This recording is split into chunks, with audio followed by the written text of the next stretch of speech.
Oi, gente, tudo bom? Nas últimas duas aulas, a gente falou muito sobre Enneagrama. Na primeira, nós citamos os 3 eus de personalidade dentro do centro físico. Depois, nós falamos sobre os 3 eus de personalidade que correspondem ao centro emocional. E hoje a gente vai conhecer sobre os outros 3 eus de personalidade dentro do centro intelectual. Você consegue imaginar como deve ser? Meu nome é Cíntia Benini e você está participando do curso Como se Comunicar Melhor.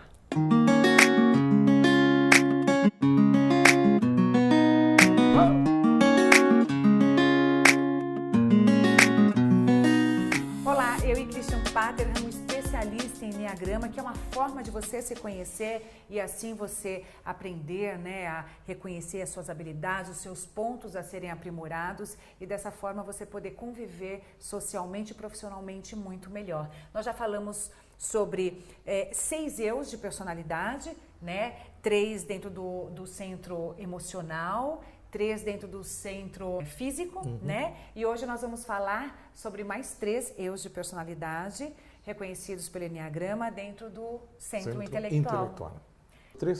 Los 3 traços do centro físico estavam relacionados a alguma forma de esquecimiento. Então, nós vimos que havia um esquecimento da necessidade de sermos mais flexíveis às vezes. Um esquecimento de que não precisamos ser tão agressivos com os outros.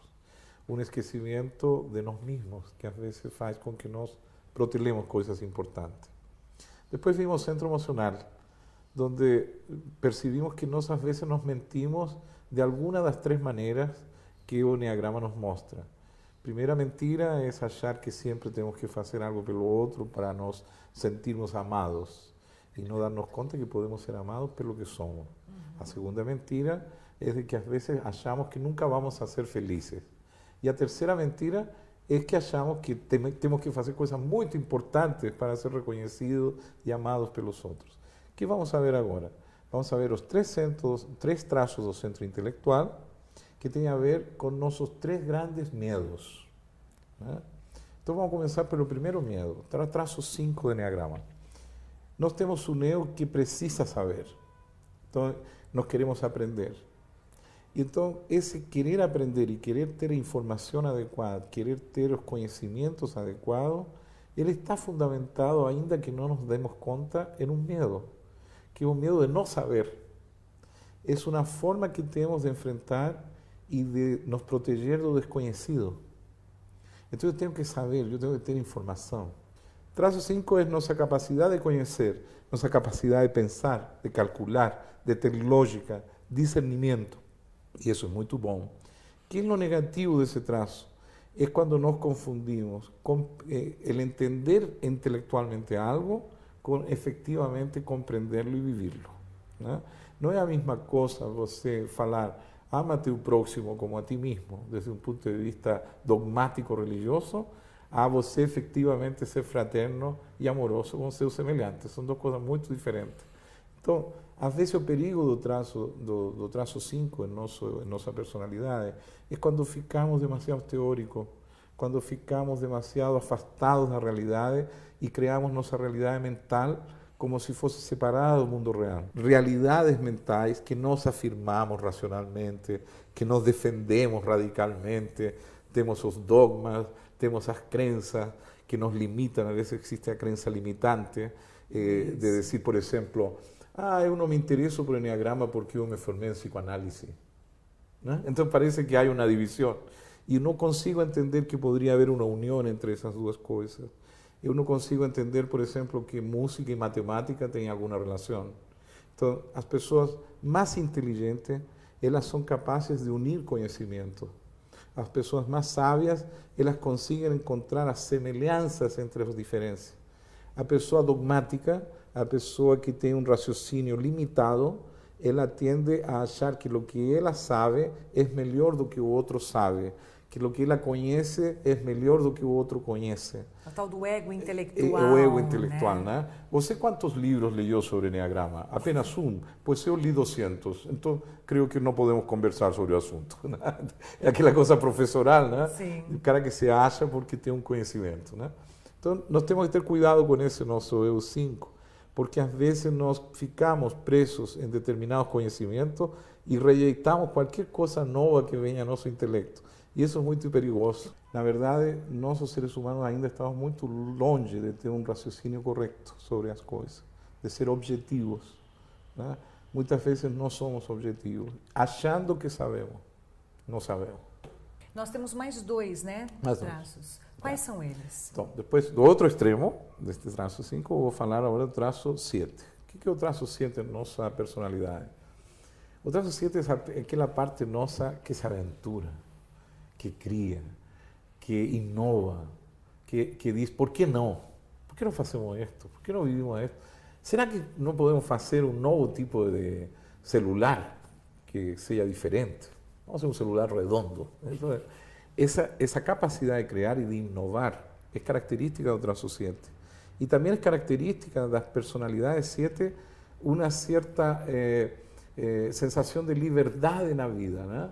Eu sou livre, eu posso me aventurar, eu evito o sofrimento. Assim como nós vimos no traço 4 do centro emocional, que existe uma tendência a sofrer tolamente, no traço 7 existe uma tendência patológica de necessidade de ser feliz. De estar sempre vivendo, feliz. O prazer, a alegria. Eu tenho muitas escolhas. Uhum. Por isso que os antigos comparavam o traço 7 ao pecado da gula, no sentido de que eu tenho muitas escolhas, sabe? Qual é a do traço 5? Lá do traço 5 nós não falamos, né? É É a avareza. Avareza. Avareza, em que sentido? O que eu conheço, a mim me custa te passar a ti, porque me custou muito aprenderlo. Ah, mas tu me poderias dar a fórmula disso? Eu te passo outro dia. Né? E também a avareza. Só para ele. E a avareza emocional também, né? Sim. Eu estou sentindo algo por você, mas não é exatamente o que eu sinto. Vou pensar um pouco mais. Não sei se te amo, não sei se podemos ser amigos, etc. Há uma dificuldade de expressar o sentimento. Sim, será que te abraço? A ver como. Não, te pego forte um pouco. Então, essa coisa de parece que o prazer vai acabar. E isso faz com que a pessoa, às vezes, não tenha a felicidade e o prazer que ela queria ter. Olha que curioso. E isso, às vezes, causa problema a esse nosso traço de personalidade. Todos passamos por momentos onde nós soubemos calibrar bem o que era mais conveniente e acabamos, às vezes, pelo caminho fácil, do não esforço, de não mergulhar em algo, de não levar algo a fundo, né? E isso causa problemas. De não haver envolvimento efetivo, né? Exato, em nome de uma liberdade, né, que eu acho ter. Não é que eu sou livre, essa é a desculpa, né? Sim. Eu sou livre, como sou livre, tem que ser assim. E então a pessoa acaba, sem dar-se conta, vivendo sempre de um planejamento do futuro, por medo, e aí vem o medo, de perder o prazer. E tem o 6. Traço 6, que é o núcleo do centro intelectual e que de alguma maneira está ligado a este medo, a estos dois comportamentos, uno donde não acepto a possibilidade de não ser feliz, que é o 7, e no outro não acepto a possibilidade de não saber, que é o 5. O núcleo, que é o traço 6 do Enneagrama, é o como nós usamos bem ou não nossa imaginação. E aí vem o principal dos medos, que é o medo do futuro. Né? O medo do futuro, ele é um construto que eu faço da realidade a partir apenas do mental, que pode estar influenciado pelas crenças limitantes provindas do meu traço 5, né? Ou por meu medo de não ter as liberdades ou os prazeres que eu poderia perder no futuro. Então, eu construo, às vezes, cenários negativos do futuro. Talvez eu não consiga viver sem isto no futuro. Eu não sei se vai dar certo tal coisa. E a maioria dos seres humanos nunca recebeu uma instrução de que a imaginação é uma capacidade cerebral e, portanto, poderia exercitá-la. Necessária, né? Necessária para poder criar cenários positivos. É daí que a gente pode dizer que nascem as fobias? Aí nascem as fobias. Aí nós temos, por exemplo, a pessoa que tem medo de elevador, a pessoa que tem medo de altura, a pessoa que tem medo de insectos determinados. São fixações que em algum momento de sua vida quedaram impregnadas no seu centro mental e que actuam como gatilhos, né? Então, se a pessoa vê uma altura, já algo que passou no passado vem à tona nesse momento. Porque o cérebro, ele vive de memórias. Nós temos como um arquivo de memória que é impressionantemente extenso, que nem sabemos que temos essa memória. Sim. E que determinadas questões que acontecem, elas detonam um determinado comportamento. Nós somos muito complexos. Tu vês que nesses 9 aspectos de nossa personalidade, que nós todos temos, alguns deles podem ter tido bom desenvolvimento e outros podem ter sido até esquecidos, né? Sim. Pode haver uma pessoa que ela, claro, é muito agressiva, mas ninguém ensinou a ela a ser amoroso, por exemplo. Então ela vai ter que aprender, ou a vida vai ensinar a ele isso, ou ele pode aprender a estimular sua amorosidade, porque ele se dá conta um dia que as pessoas não querem mais ele, ninguém quer falar com ele, todo mundo afasta ele. Por quê? Porque ele é tão agressivo que as pessoas não amam ele. Uma pessoa que tem qualquer traço na parte sombria do traço muito forte, é importante que ela conheça e trabalhe esse aspecto para reduzi-lo. E se a pessoa, por outro lado, não tem um traço bem desenvolvido, ela pode aprender a desenvolvê-lo. Às vezes uma pessoa precisa, por exemplo, ser mais disciplinada na sua vida, ou às vezes uma pessoa precisa ser mais alegre, divertir-se mais. Então, são aspectos, são programas que nós temos que eu sempre comparo a esses deuses da Índia que têm vários braços, né? Então, cada braço é um poder. Cada traço do Enneagrama é um poder lindo que temos.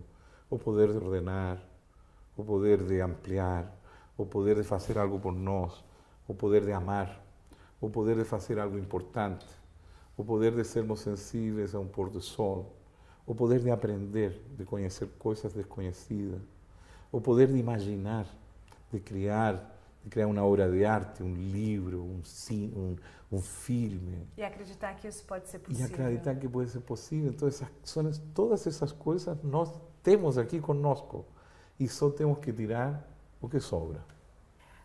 Temos aqui o livro Enneagrama, um caminho para seu sucesso individual e profissional, um livro do Christian Paterham, que eu ganhei já o meu de presente, vou ler, quero me conhecer melhor, quero também ascender, né? Poder trabalhar melhor as minhas habilidades e melhorar os pontos que eu preciso. Afinal de contas, eu já me identifiquei com vários eus aí, viu, né? Christian? Muito obrigada. Obrigado mais você, uma Cíntia, vez por trazer os seus conhecimentos, né? Um prazer. Eu já tinha tido a oportunidade de trabalhar com ele em Barcelona, numa reportagem linda que nós fizemos lá.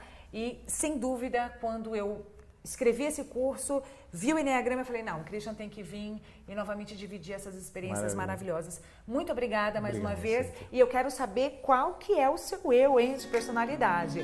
Clique aqui, faça o seu teste e depois me escreva. Vamos trocar umas figurinhas por aí. Até mais no nosso próximo capítulo sobre como se comunicar melhor.